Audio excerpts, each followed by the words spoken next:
एक बार देवी पार्वती ने देवों के देव महादेव से पूछा, ऐसा क्यों है कि आप अजर हैं, अमर हैं, लेकिन मुझे हर जन्म के बाद नए स्वरूप में आकर फिर से बरसों तप करके आपको प्राप्त करना होता है।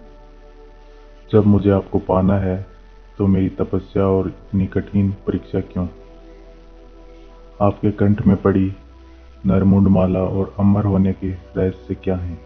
महादेव ने पहले तो देवी पार्वती के उन सवालों का जवाब देना उचित नहीं समझा, लेकिन पत्नी हट के कारण कुछ गूढ़ रहस्य उन्हें बताने पड़े। शिव महापुराण में मृत्यु से लेकर अजर अमर तक के कई प्रसंग हैं, जिनमें एक साधना से जुड़ी अमर कथा बड़ी रोचक है, जिसे भक्तजन अमरत्व की कथा के रूप में जानते हैं।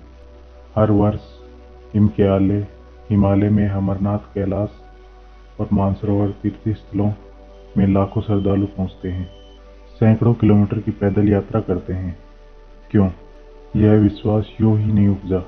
शिव के प्रिय अधिक मास अथवा आषाढ़ पूर्णिमा से श्रावण मास तक की पूर्णिमा के बीच अमरनाथ की यात्रा भक्तों को खुद से जुड़े रहस्यों के कारण और प्रासंगिक लगती है। पौराणिक मान्यताओं के अनुसार अमरनाथ की गुफा ही वह स्थान है जहाँ भगवान शिव ने पार्वती को अमर होने के गुप्त रहस्य बतलाए थे। उस दौरान उन दो ज्योतियों के अलावा तीसरा वहां कोई प्राणी नहीं था, न महादेव का नंदी और न ही नाग, और न सिर पे गंगा, और न ही गणपति कार्तिकेय।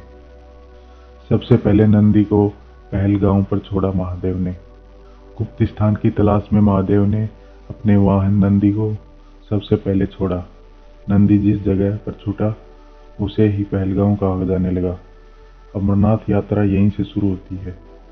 यहाँ से थोड़ा आगे चलने पर शिव जी ने अपनी जटाओं से चंद्रमा को अलग कर दिया।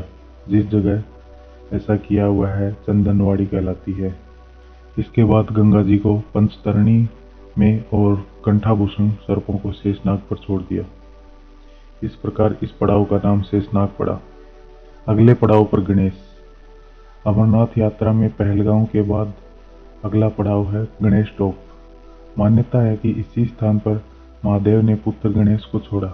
इस जगह को महागुणा का पर्वत भी कहते हैं। इसके बाद महादेव ने जहाँ पिस्सू नामक कीड़े को त्यागा वह जगह पिस्सू घाटी है और शुरू हुई शिव पार्वती की कथा। इस प्रकार महादेव ने अपने पीछे जीवनदायिनी पांचों तत्वों को स्वयं से अलग किया। इसके पश्चात पार्वती संग एक गुफा में महादेव ने प्रवेश किया। कोई तीसरा प्राणी यानी कोई व्यक्ति, पशु, पक्षी गुफा के अंदर घुस कथा को न सुन सके, इसलिए उन्होंने चारों ओर अग्नि प्रज्वलित कर दी। फिर महादेव ने जीवन के गूढ़ रहस्य की कथा शुरू कर दी। कथा सुनते सुनते सो गई पार्वती। कबूतरों ने सुनी। कहा जाता है कि कथा सुनते सुनते देवी पार्वती को नींद आ गई और वह सो गई, और महादेव को यह पता नहीं चला। वह सुनाते रहे। यह कथा इस समय दो सफेद कबूतर सुन रहे थे और बीच बीच में गुटर-गुं की आवाज निकाल रहे थे। महादेव को लगा कि पार्वती मुझे सुन रही है और बीच बीच में हुंकार भर रही है। चूंकि वैसे भी बोले अपने मग्न में थे, तो सुनाने के अलावा ध्यान कबूतरों पर नहीं गया। वे कबूतर अमर हुए और अब गुफा में होते हैं उनके दर्शन। दोनों कबूतर सुनते रहे।